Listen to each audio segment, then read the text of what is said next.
Anteriormente vimos cómo Pablo se dirigió a la sociedad en general que era ajena a la cultura judía y nos dijo cómo cayeron en la idolatría. Esto ocasionó que Dios los entregara a la inmundicia,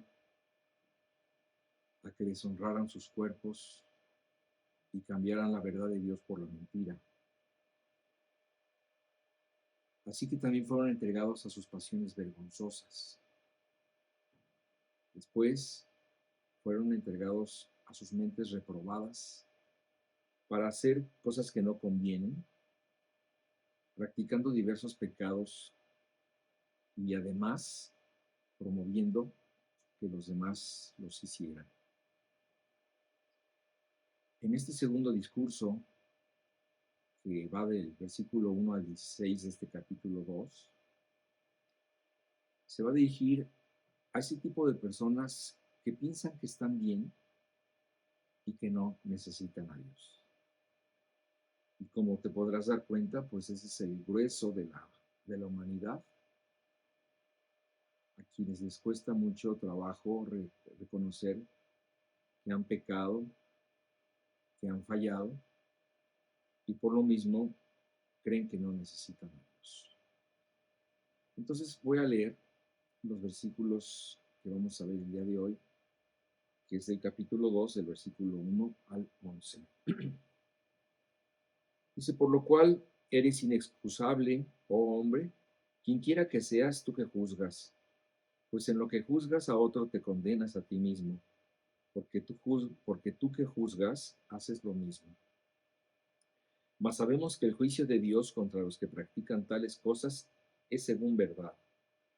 Y piensas esto, oh hombre, tú que juzgas a los que tal hacen y haces lo mismo, que tú escaparás del juicio de Dios, o menosprecias las riquezas de su benignidad, paciencia y longanimidad, ignorando que su benignidad te guía al arrepentimiento, pero por tu dureza y por tu corazón no arrepentido, atesoras para ti mismo ira, para el día de la ira y de la revelación del justo juicio de Dios, el cual pagará a cada uno conforme a sus obras.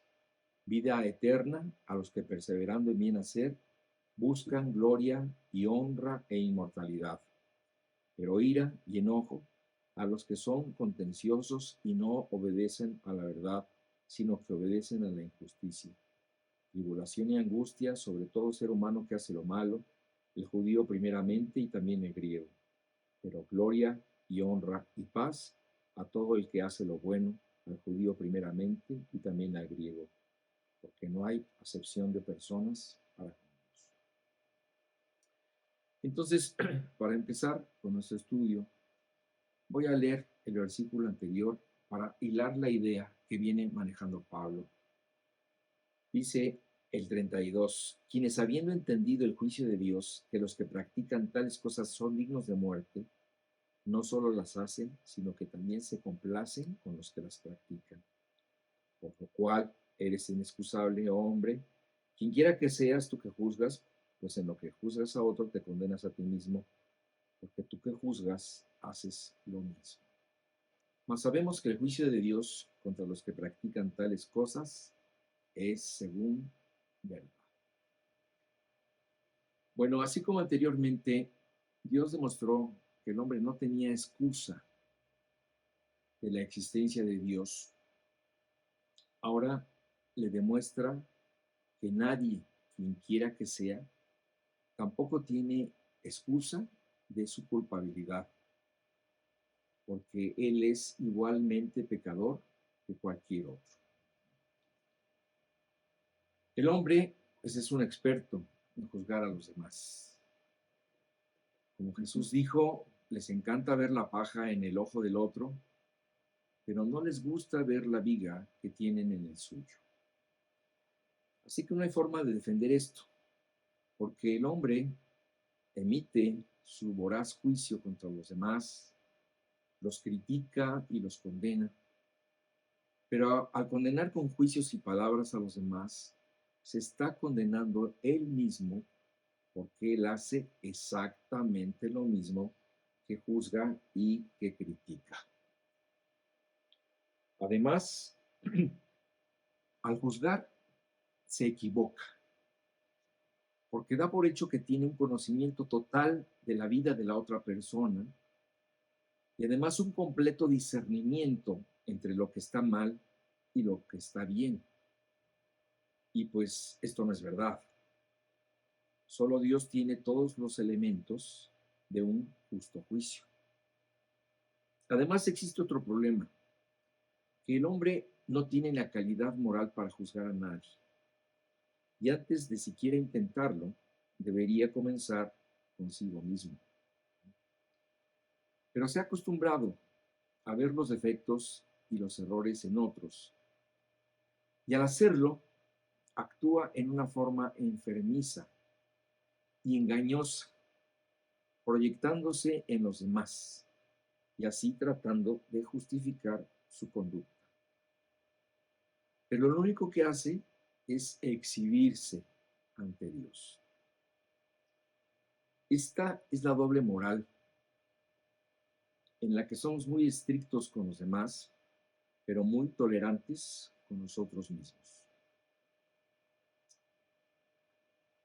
Cuando oímos que el hombre es pecador, que está perdido, que necesita cambiar, que necesita a Dios, pensamos para nuestros adentros. Sí, caray.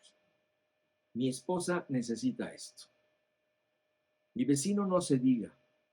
Y sulanito también. Y sutanito también. Pero yo no. Este es el autoengaño de aquel que se la pasa bateando todo lo que va dirigido hacia él, porque no es capaz de reconocer su propia necesidad. De alguna forma y por alguna razón, se siente especial y diferente.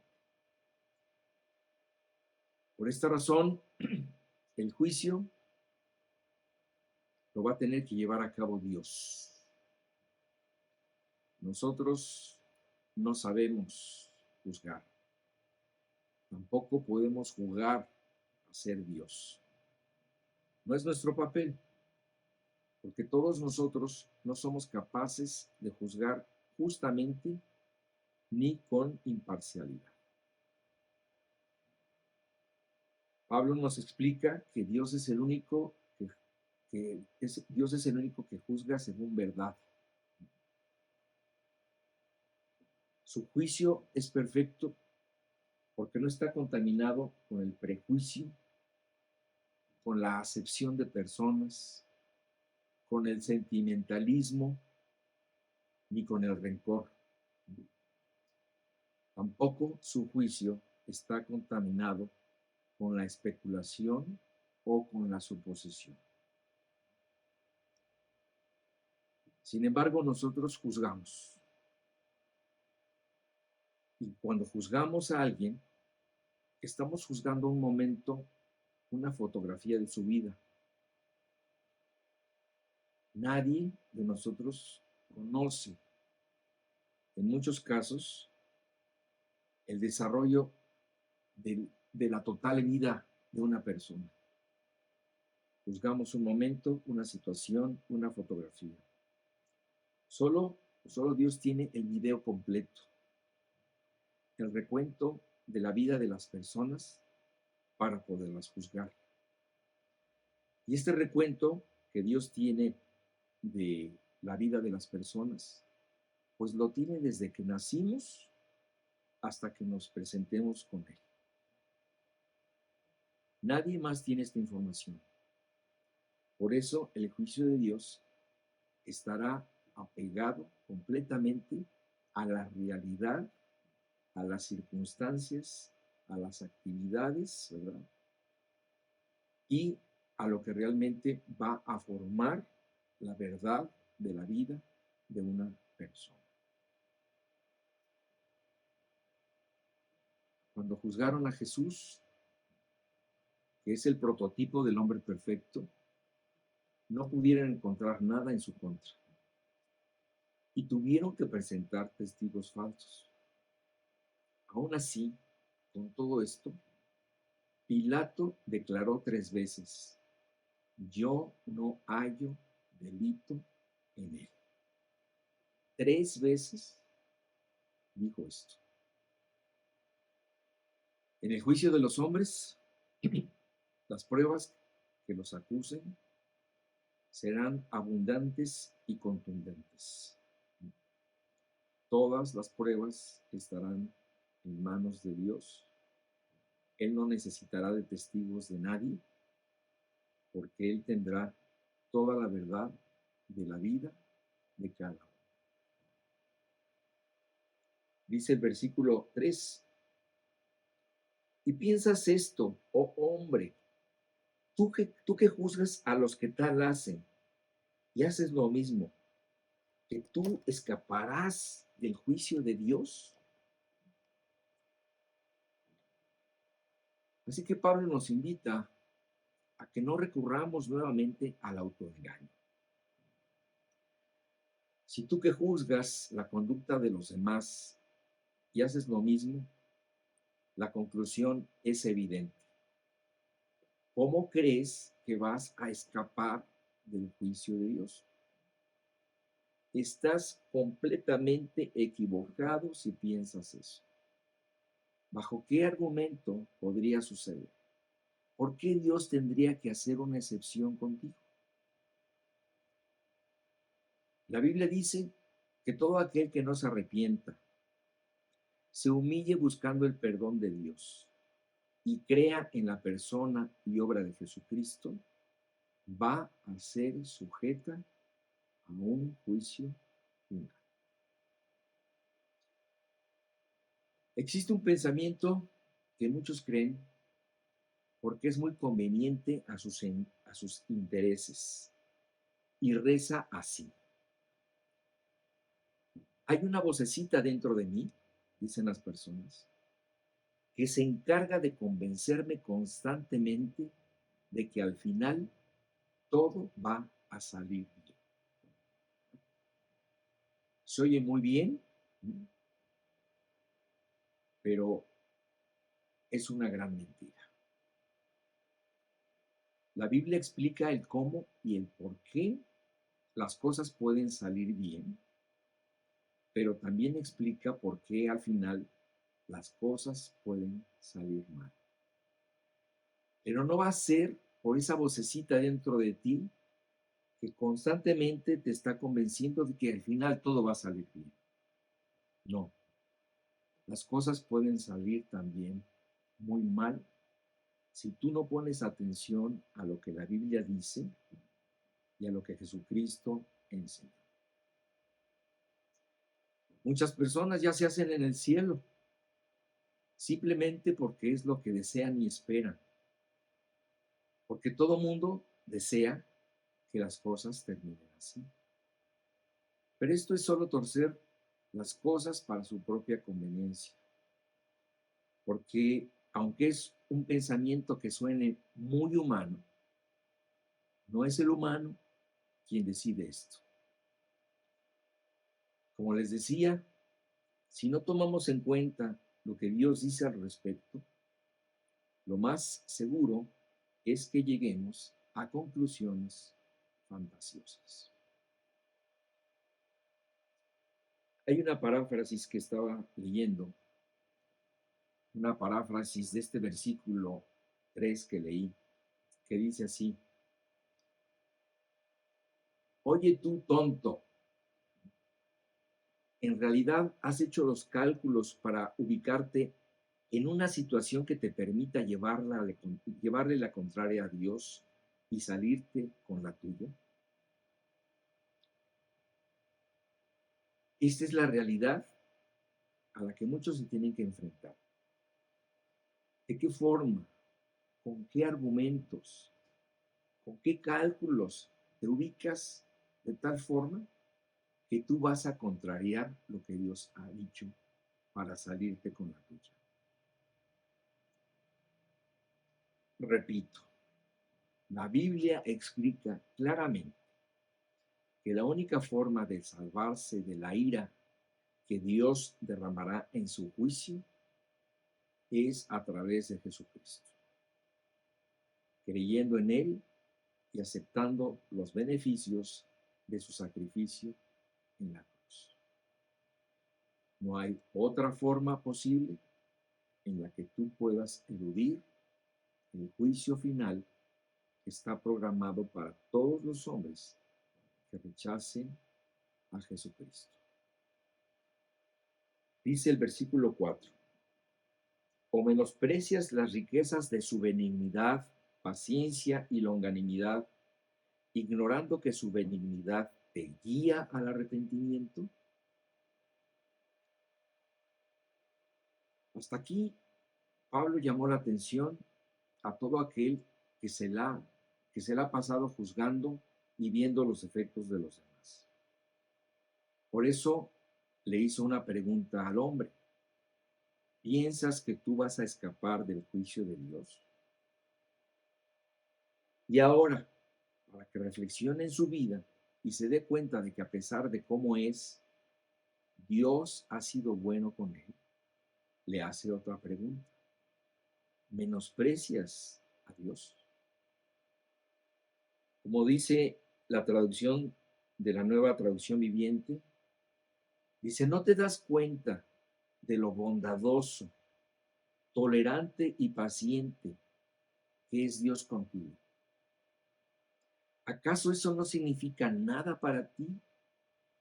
¿No ves que la bondad de Dios es para guiarte a que te arrepientas y abandones tu pecado? La pregunta permanece en el aire: ¿menosprecias a Dios? Yo creo que cada uno debería cavilar en lo que ha sido su vida, pero en forma honesta y sincera, para llegar a una conclusión correcta. Porque si no es así, entonces la respuesta no va a calar en tu corazón. ¿A qué me refiero? A que cada uno deberíamos recordar todas esas ocasiones en las que, pensando que merecíamos un castigo, no lo tuvimos. En aquellas ocasiones en las que estuvimos a punto de quebrar y no quebramos. En las que estuvimos a punto de perder a un ser querido y no lo perdimos. En esa ocasión en la que estuvimos a punto de morir y no morimos. Cada uno de nosotros podría hablar de sus propias experiencias, pero en todo caso llegaremos a la conclusión de que recibimos algo que no merecíamos. Es decir, la misericordia de Dios nos alcanzó de una forma u otra. Y si no captaste el mensaje de Dios y te preguntaste, ¿acaso me lo merecía? ¿También me porté que Dios me premió de esta forma? La respuesta sería no. Claro que no. Dios lo hizo para que te dieras cuenta de que sin que tú metieras las manos, Él obró sobre ti en forma milagrosa. Y que todo ese beneficio que recibiste fue por su gracia. No fue a cambio de nada, ni fue un pago de nada. Dios lo hizo para conquistar tu corazón por medio de bendecirte, y para que, siendo testigo de su paciencia, de su bondad y de su tolerancia, te acercaras a Él en humildad y en arrepentimiento. Esto es lo que Dios espera. Después de bendecirte, después de tenderte la mano, Dios espera que tú reacciones. Y en muchas ocasiones sucede. Cuando después de una terrible experiencia, el hombre ve la mano de Dios, se da cuenta que no pudo haber sucedido de otra forma más que solamente por medio de Dios, y entonces voltea a él y se reconcilia con él. Pero en otros casos, pues no sucede así. Se antepone el orgullo del hombre y la tendencia humana pues, de darle no el crédito a Dios, sino darle el crédito de lo que pasó a la suerte, al destino, a que no le tocaba, a que siempre ha sido muy sano, a que es una persona muy buena, bla, bla, bla. Le cuesta mucho trabajo reconocer que fue la bondad de Dios que no quiere que se pierda, sino que todos procedan al arrepentimiento. Pablo enseguida explica por qué el hombre a veces no le responde a Dios como él esperaría. Dice el versículo 5, pero por tu dureza y por tu corazón no arrepentido, atesoras para ti mismo ira para el día de la ira y de la revelación del justo juicio de Dios. El hombre no responde porque tiene un corazón duro. ¿Por qué? Precisamente porque se ha acostumbrado a no reaccionar a favor de Dios. Como ya lo explicó Pablo, primeramente se niega a Dios, ¿verdad? Se niega la autoría de su creación, se voltea a sus ídolos de piedra y de madera, le da rienda suelta a su perversidad, se vuelve juez de sus hermanos y se vuelve un desagradecido de las bondades de Dios. Todo este rechazo ha hecho que el hombre se vuelva insensible, porque con cada no a Dios se aleja más de él. En vez de buscar el arrepentimiento, se vuelve a su soberbia, se enquista, se cierra y se endurece. Esto, cada vez que el hombre rechaza a Dios, es lo que pasa.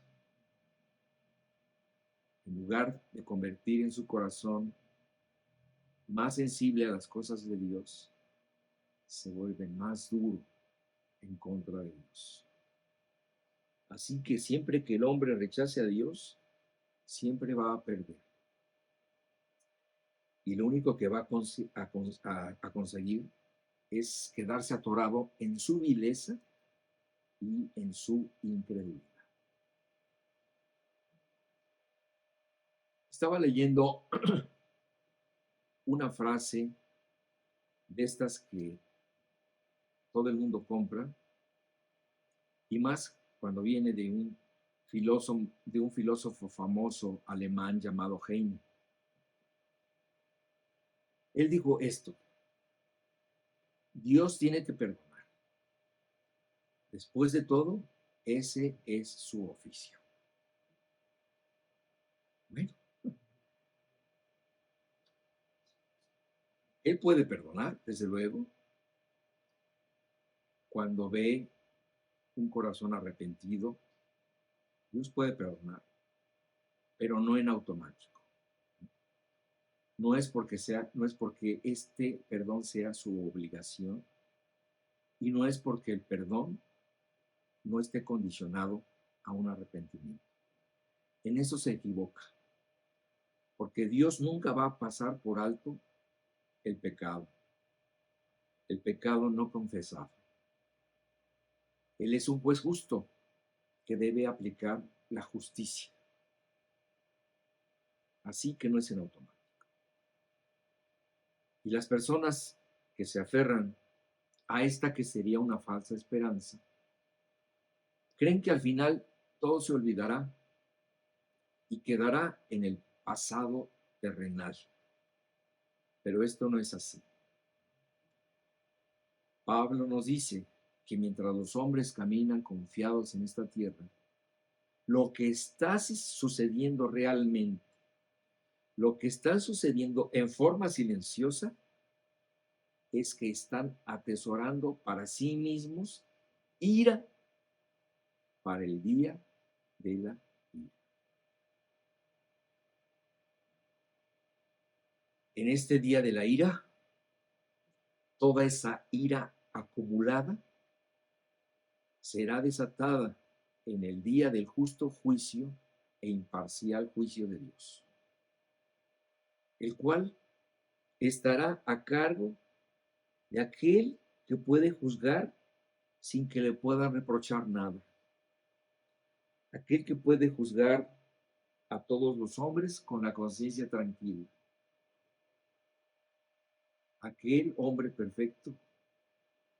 Por eso Dios dice que le dio el juicio a Jesucristo. Sí, el juicio estará a cargo de aquel a quien las personas rechazaron. Dice Juan 5:22, porque el Padre a nadie juzga, sino que todo el juicio dio al Hijo, o sea, a Jesús. Así que en el día del juicio, el que llevará a cabo el juicio será el Hijo de Dios. Dice en Romanos 2:6, el cual pagará a cada uno conforme a sus obras. El pensamiento primario del hombre es que él cree que se puede salir con la suya. Y a veces parece que es así, porque todos hemos sabido de personas que se han burlado de la justicia humana, incluso mueren sin haber pagado nunca todas las maldades y atrocidades que hicieron durante su vida. Pero esto no quiere decir que vayan a quedar impunes. Por eso hay un juicio esperándolos.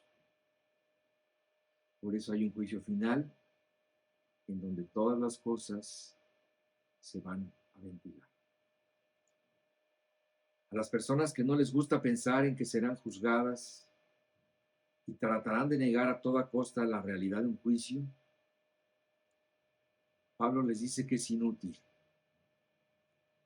Es tan inútil negar esto como querer negar la realidad de la muerte. Sin embargo, el hombre sigue enfrascado, ¿verdad? Tratando de evadir esto a través de argumentos filosóficos, humanistas y religiosos. Prevalece en ellos este pensamiento muy popular en que dicen que su balanza personal les favorece porque han hecho cosas más buenas que malas.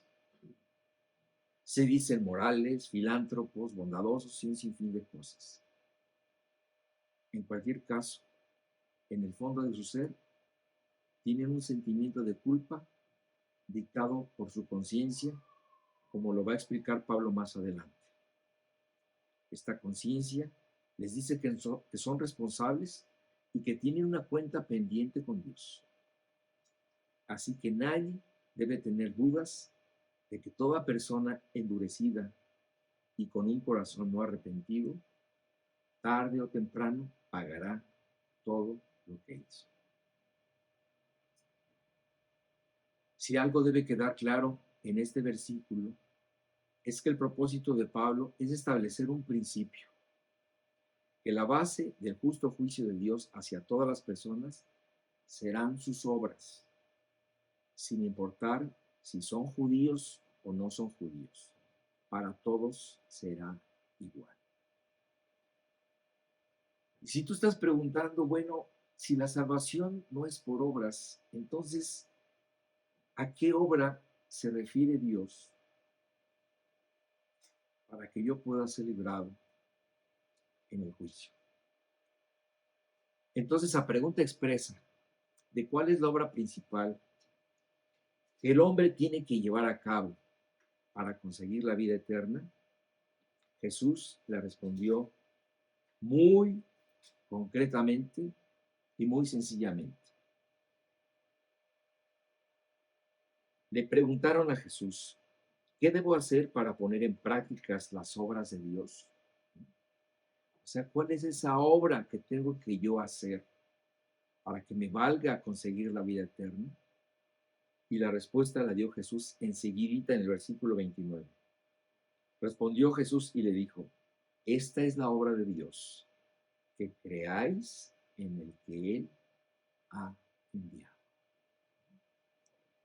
Creer es la obra que te llevará al cielo.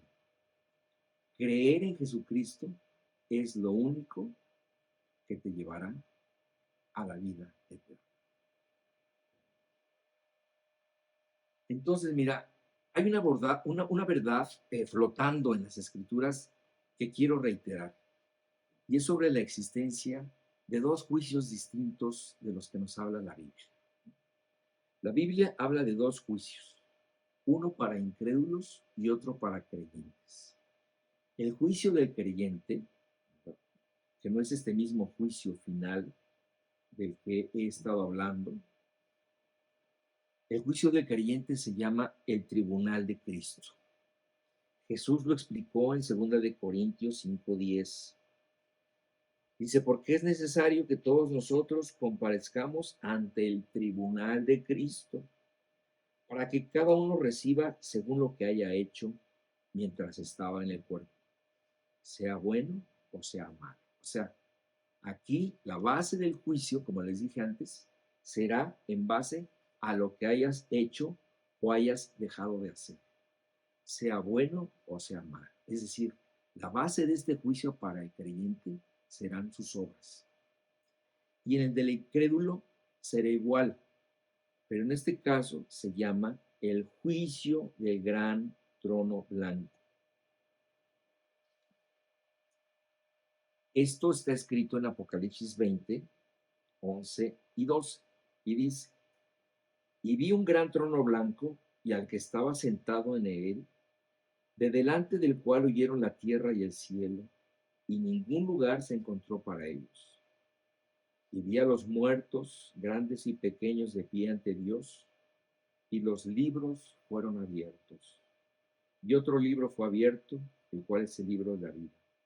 Y fueron juzgados los muertos por las cosas que estaban escritas en los libros según sus obras. Entonces, quiero que quede bien claro que en ambos casos, en ambos juicios, la base para el juicio de todas las personas, creyentes o incrédulos, será de acuerdo a lo que hizo o no hizo en esta tierra, es decir, de acuerdo a sus obras. Esto es muy obvio porque en todo juicio se deben presentar las pruebas de lo que hicimos y de lo que no hicimos, las cuales determinarán la razón de la condenación para el incrédulo y la razón de la recompensa para el creyente. Es decir, aunque son dos juicios para personas diferentes en circunstancias diferentes. En el juicio de los creyentes, las obras darán los argumentos para las recompensas que se le darán al creyente. Pero en el caso del incrédulo, las obras darán la razón por la cual se le está condenando. Dice en Mateo 16, 27, eso. Porque el Hijo del Hombre vendrá en la gloria de su Padre con sus ángeles y entonces pagará a cada uno conforme a sus obras. Y como les dije, este principio rige para los dos tipos de juicios distintos que van a existir. Espero que quede claro esta verdad que es muy, muy importante. Leo los siguientes versículos 7 y 8. Vida eterna a los que perseverando en bien hacer buscan gloria y honra e inmortalidad. Pero ira y enojo a los que son contenciosos y no obedecen a la verdad, sino que obedecen a la injusticia. Entonces, solo hay dos destinos posibles para el hombre después de su muerte, los cuales pueden ser vida eterna o ira y enojo. Vida eterna, bueno, la doctrina de la vida eterna, de lo que es y cómo se puede alcanzar, es un tema que se desarrolla a través de toda la Biblia, pero que Jesús resumió en estos dos versículos que leí en Juan 6, 28 y 29. Pablo también lo va a desarrollar a través de toda su carta, pero aquí en este punto lo trata brevemente porque Pablo se está dirigiendo a creyentes y da por hecho que ellos, al igual que nosotros, conocemos la respuesta y sabemos cómo conseguir la vida eterna. Así que más que querer decir lo que es y cómo encontrarla, Pablo se refiere a aquellos que ya tienen la vida eterna y nos habla de sus obras, que son perseverar en hacer el bien, porque están buscando gloria, honra e inmortalidad. En contraste al destino del incrédulo está el del creyente, cuyas obras o frutos no son el ser contenciosos. Los incrédulos sí lo son. No obedecen a la verdad, más bien obedecen la injusticia. Estas breves palabras describen la razón por la cual el incrédulo es como es. Porque una de las cosas que Dios pide para poderlo hallar es precisamente el ser dóciles, dejarse llevar y dejarse convencer por la palabra de Dios. Nada ilustra más cuál debe ser la actitud del incrédulo que las palabras que Jesús dijo en Mateo 18, versículos 1 al 5. Nada puede ser más contrario a la contienda, ¿verdad?, que estas palabras. En aquel tiempo, los discípulos vinieron a Jesús diciendo: ¿quién es el mayor en el reino de los cielos? Y llamando Jesús a un niño, lo puso en medio de ellos y dijo: de cierto os digo que si no os volvéis y os hacéis como niños, no entraréis en el reino de los cielos. Así que cualquiera que se humille como este niño, ese es el mayor en el reino de los cielos. Y cualquiera que reciba en mi nombre a un niño como este, a mí me recibe. ¿Qué diferencia tan grande existe entre ser dócil, sencillo y humilde, como un niño que no tiene dificultades para creer, a pelear por todo, argumentar todo, contradecirlo, ser contencioso? Además, otro gran impedimento para llegar a Dios es no obedecer la verdad y, por el contrario, obedecer la injusticia, que es precisamente el fruto de este rechazo sistemático de las cosas sagradas. Así que la actitud correcta es la del niño. A esa tenemos que acudir para poder aspirar al cielo. Por último, leo los últimos 3 versículos. Tribulación y angustia sobre todo ser humano que hace lo malo, el judío primeramente y también el griego. Pero gloria y honra y paz a todo el que hace lo bueno, al judío primeramente y también al griego, porque no hay excepción de personas para con Dios.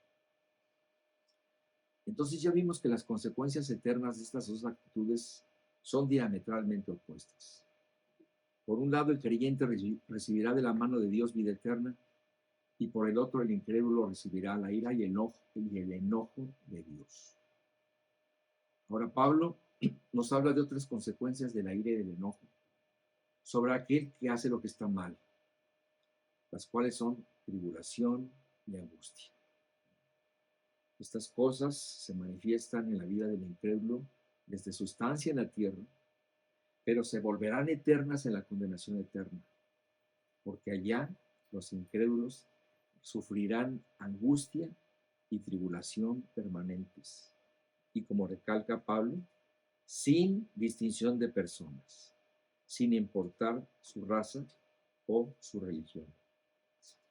Así lo dijo Pablo en 2 de Tesalonicenses 1:9, cuando dijo, hablando de los incrédulos y de su destino final, los cuales sufrirán pena de eterna perdición, excluidos de la presencia del Señor y de la gloria de su poder.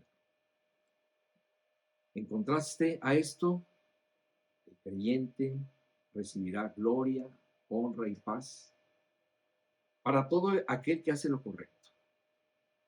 Beneficios que los creyentes igualmente disfrutan desde este mundo y que tendrán su plena consumación en la eternidad.